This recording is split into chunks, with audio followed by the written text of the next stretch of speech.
Okay, here's a brief comparison between, this is the Jiayu G2 advanced version. It has 2 GB RAM and it has a turbo MTK16589 processor going up to 1.5 gigahertz, and this is the Jiayu G4, I'm sorry, standard edition with 1 GB RAM and a regular MTK6589 processor. Quad core, clocking at around 1.2 gigahertz. Not a lot of difference. If you feel that this screen is a bit less bright, or it's not as bright as the advanced version, well, it's due to the color effect.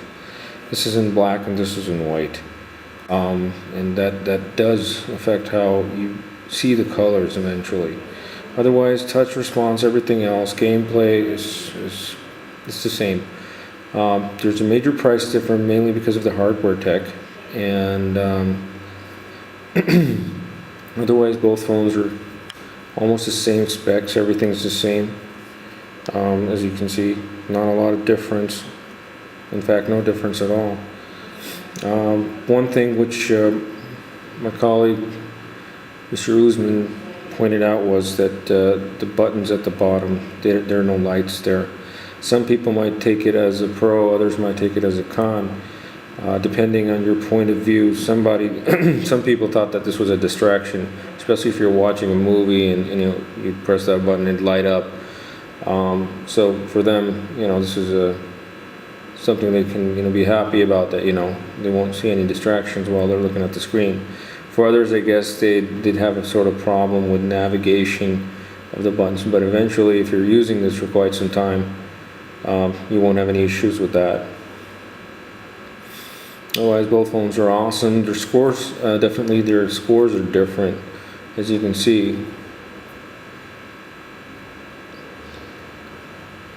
This the standard version has a score of 12,732, which is still pretty good in its class, mainly because of the rendering. The screen is HD, the screen size is smaller as compared to some of the larger phones that we've reviewed.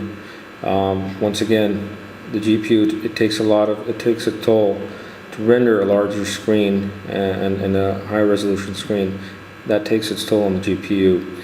So one of the reasons why these phones have such a high ranking in performance is because it's an HD phone, a 4.7-inch HD phone with a DPI of 312 pp, 312, and so that really sets things apart.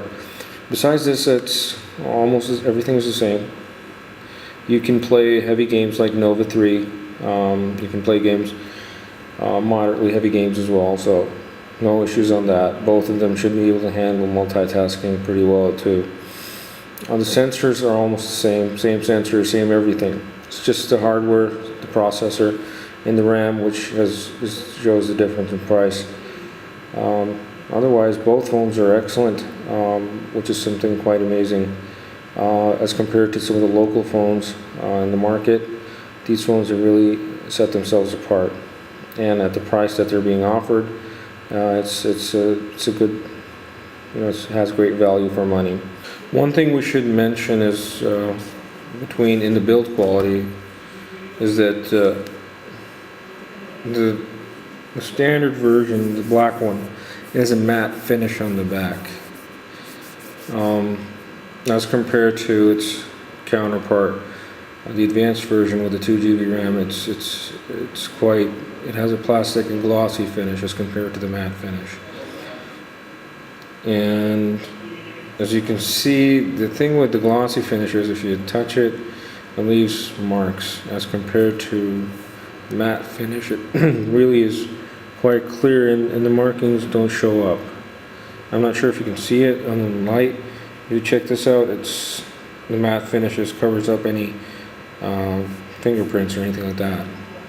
So this is another difference in build quality. Otherwise, they both have almost exactly the same build quality. Everything's the same. Dimensions is the same. They both have metal frames. The weight is almost the same as well. They're both good phones.